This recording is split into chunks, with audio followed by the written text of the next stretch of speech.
মমতা ঠাকুর, সুব্রত ঠাকুর মিলে, সবাই মিলে আমাকে গালাগাল করছে, যাচ্ছে তাই ভাবে গালাগাল করছে।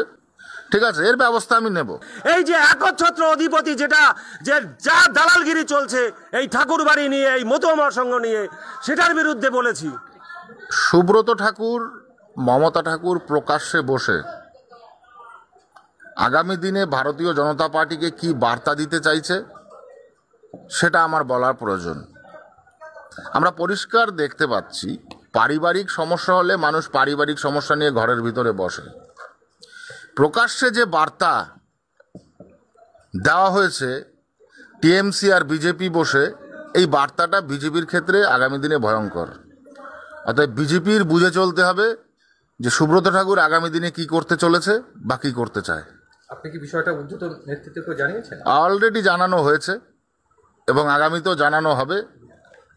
ব্যক্তিগত সমস্যা ব্যক্তিগতভাবে মেটাতে হয়, সেটা প্রকাশ্যে যখন অন্য বিরোধী দলের নেতা বা মন্ত্রী বা সাংসদ বা বিধায়কদের সাথে যখন বসা হয়, তার যে ইন্ডিকেশন, সেই ইন্ডিকেশনটা সম্পূর্ণ আলাদা বিষয়। আমি এটাই বলার জন্য মিডিয়া প্রেস করতে চাইছিলাম।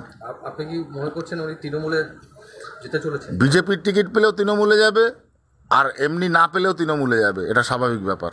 সুব্রত ঠাকুর না, মমতা ঠাকুর, সুব্রত ঠাকুর মিলে, সবাই মিলে আমাকে গালাগাল করছে, যাচ্ছে তাই ভাবে গালাগাল করছে। আপনারা শুনেছেন, মিডিয়াতেও গালাগালি করেছে। ঠিক আছে, এর ব্যবস্থা আমি নেব। এর ব্যবস্থা আমি আইনগত দিক থেকে নেব, যেভাবে আমাকে গালাগালি করা হয়েছে। সুব্রত ঠাকুর তো আপনার মতো সংঘের মহাসংঘাধিপতি, সেক্ষেত্রে তাকে কেউ কিছু বারণ করেনি। তার ভীমরুতি হয়েছে তাই মমতা ঠাকুরের সাথে বসেছে। তার পদের লোভ হয়েছে তাই সে মমতা ঠাকুরের সাথে বসে বিজেপির থেকে টিকিট পেয়ে উনি মন্ত্রিত্ব পাবেন টিএমসিতে গিয়ে, সেই ধান্দায় বসেছেন। আর কি ওর মনে এটা আছে, চোরের মনে বোচকা ওর মনে এটা আছে। ওর মনে এটা আছে 2024-এ যদি ও টিকিট না পেত তাহলে ও তৃণমূলে যেত। ওর মনে এটা ছিল। কোনো কিছু হলে পরে ও তৃণমূলের দিকে পা বাড়িয়ে রেখেছে। আমার কি, ও রেখেছে, ও আমাকে বলে ভবিষ্যৎ দোষটাও।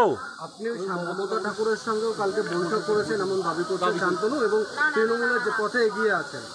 আমি আমার জেঠিমা মমতা বালা ঠাকুরানী যিনি আছে, আর আমার যে বোন আছে বড় জ্যাঠার ছোট মেয়ে, তার সাথে নাট মন্দিরে আমার নিজের মার সাথে ওখানে বসে কথা বলেছি। পরে রাজনীতি আগে পরিবার, পরিবার তারপরে হচ্ছে মতুয়া, তারপরে রাজনীতি। আমার ঠাকুরদা কংগ্রেস করত, আমার বড় জ্যাঠা একসময় ফরওয়ার্ড ব্লকের সঙ্গে ছিল, আমরা একসময় তৃণমূল করতাম, এখন বিজেপি করি।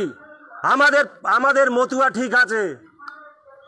সময় সময় রাজনীতি মানুষ করে, সেটা পরিবর্তনশীল।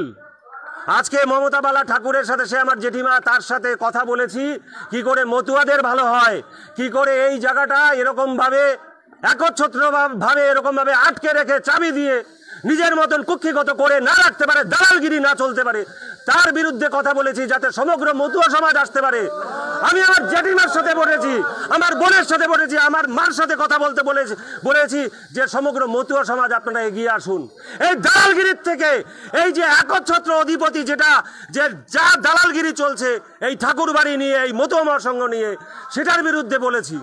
আপনি যে তৃণমূলে যাচ্ছেন বলে কথা বলা হচ্ছে, তৃণমূলে যাওয়ার কি কোনো সম্ভাবনা বা এরকম কোনো চিন্তা ভাবনা? একদম